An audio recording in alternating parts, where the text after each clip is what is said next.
Today I'm going to be talking about anxiety and panic attacks. This is one of the most frequent issues that people come to see me about. In fact, did you know that 1 in 6 people suffer from anxiety or depression in the UK? In England, women are almost twice as likely to be diagnosed with anxiety disorders as men, although men are more than 3 times more likely to die of suicide than women. What does that tell us? Women are diagnosed, so therefore seek help.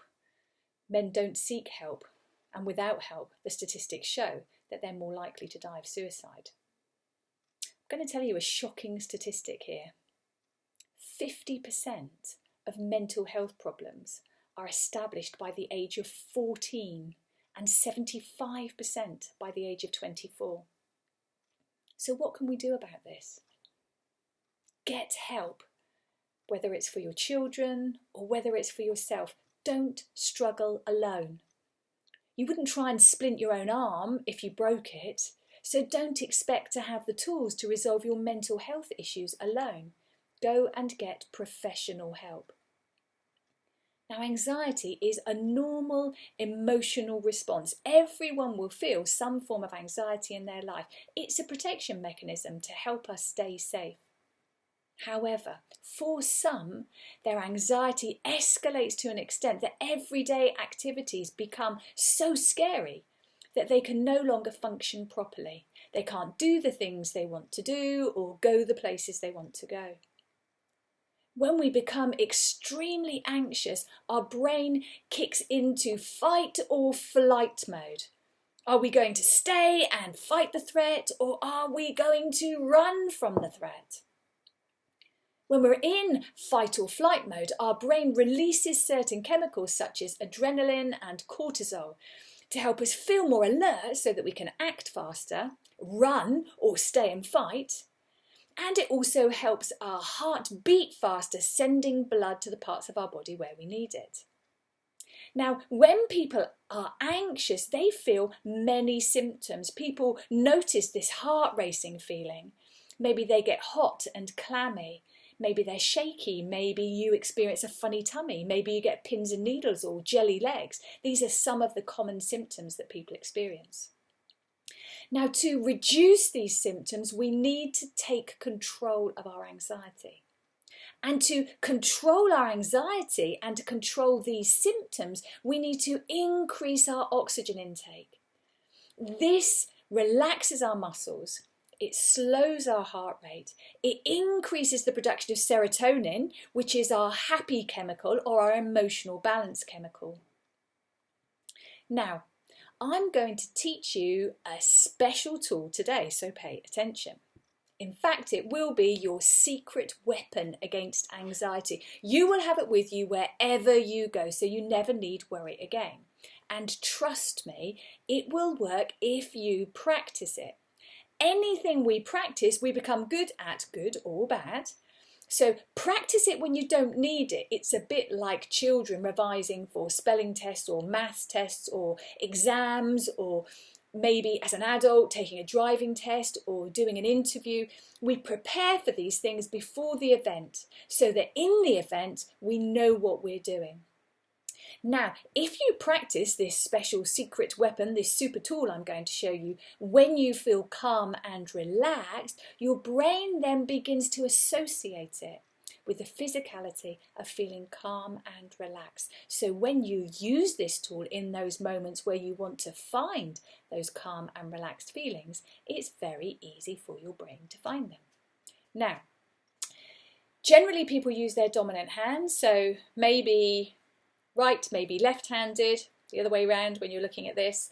So whichever hand you are, I am a right-handed person, so this is my right hand. I want you to take your middle finger and pinch it into the end of your thumb. If you have nails, you will notice a little groove after you've pinched. So I want you to pinch it. This is called an anchor. This is a brain switch. In the end, when you practice this technique enough, as soon as you press your switch, your brain will take over and unconsciously you will begin to alter your breathing. But in the beginning, you have to do it consciously. You have to think about it. So we turn on our brain switch, middle finger into thumb. We breathe in through our nose until we can't take any more breath in. So we breathe in till we get to the top. And then we push the breath out, imagining that we had to push it out. Imagine this silver pen was a straw. We push it out through a straw until we have no more breath to let go. Now we want to do this 5 times. So we're breathing in through the nose, out through the mouth. The nostrils control the air intake. We don't want to breathe in through the mouth because we will gulp air in. So we're breathing in through the nose, get to the top of the breath, let the breath go slowly as if you were pushing it through a straw. So do that once, twice. Then on the 3rd time that you do it, we take the breath in again, get to the top of that breath, and then when you let the breath go, say out loud something like, I feel calm and in control. Now we speak on an outward breath anyway, so that's not going to be a problem. And we want to have a positive phrase associated with how you want to feel instead of how you have been feeling. So it could be, I feel calm and in control, I am calm and in control, I'm happy and relaxed, something along those lines. So imagine we've done breath 1 and breath 2, in through the nose, out through the mouth. And then we're going to take breath 3. When we let the breath go, we're going to speak on an outward breath. So breath 3, we breathe in through the nose. I feel calm and in control. And then we take breath 4. I feel calm and in control. Then we take breath 5. I feel calm and in control. Then let the rest of that breath go. So 5 breaths. Whilst pinching middle finger into the thumb, in through the nose, out through the mouth. Breath 1 and 2 is we let the breath go. We imagine we're pushing that breath through a straw. Breath 3, 4 and 5, when we let the breath go on the outward breath, we say a positive phrase such as, I feel calm and in control. Now, anxiety is like climbing a mountain.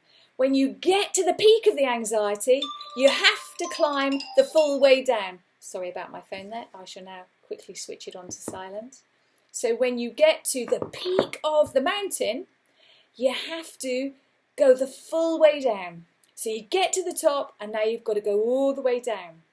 If you can stop anxiety before it gets to the peak, you don't have to get to the peak and you don't have to complete the whole cycle. So we want to stop anxiety between points 1 and points 2. We don't want it to get to the peak at peak 3. So let's imagine our anxiety mountain is 1, 2, the peak is 3, 4, 5. We need to stop it as we're climbing, and that way we can pull it back and we don't need to climb that mountain at all.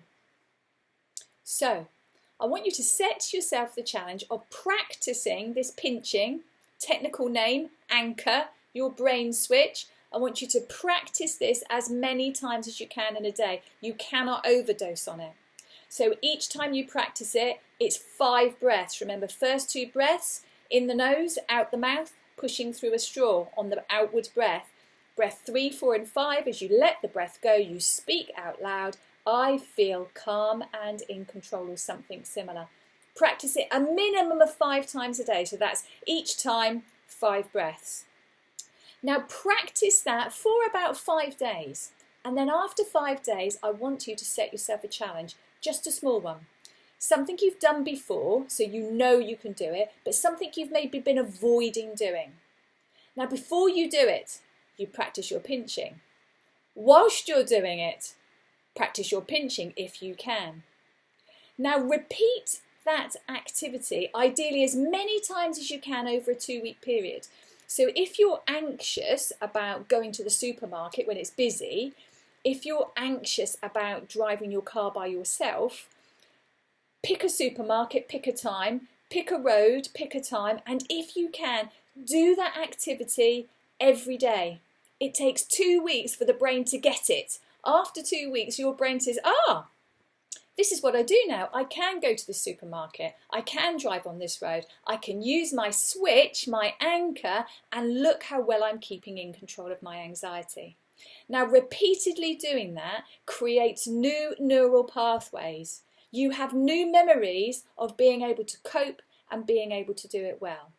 Don't worry if the first few times your anxiety isn't down to the level that you'd want it to. That's normal. You've been noticing this anxiety, escalated anxiety, for a long time. It takes a while for your brain and your body to adjust to the change, but through practicing it, like practicing anything, you will get a grip of this. Then after 2 weeks of doing that challenge, I want you to set yourself another challenge. Just a little step up from the last challenge. You don't have to wait 5 days before you do it though. You start it the first day at the end of that 2 weeks. So at the beginning of the 3rd week, you start your new challenge. You don't have to do that one though for 2 weeks. Do that for a week. Keep doing your pinching in between times. So we're not just pinching when we need it. We're practicing it when we don't need it to associate it to calm feelings. And then we re-trigger it. We switch it on when we do need it. And our brain reassociates, this is how I feel, calm and in control. This is how I do my breathing. And then after a week, you step it up again. And you keep doing that. Now, the amazing thing about the brain is you don't need to do every single thing you feel anxious about, practicing your switch, your anchor, for it to be okay. Your brain categorizes stuff. So after you've done a few things, it then says, well, this is a bit similar to that, which is a bit similar to that. So if I can do that, I can definitely do this. And if I can do this, I can definitely do that and that and that. And it starts grouping things. And suddenly there's a whole group of things that you can now do that you hadn't been able to do for a while. So we're going to practice this when we don't need it. Because if we practice it when we don't need it, when we're feeling calm and in control, it kicks in, it switches in, reassociating with the calm and in control feelings when we do need it. So, today is the day to take control of anxiety. Today is your day to take control of anxiety. No longer does it control you, you are in control.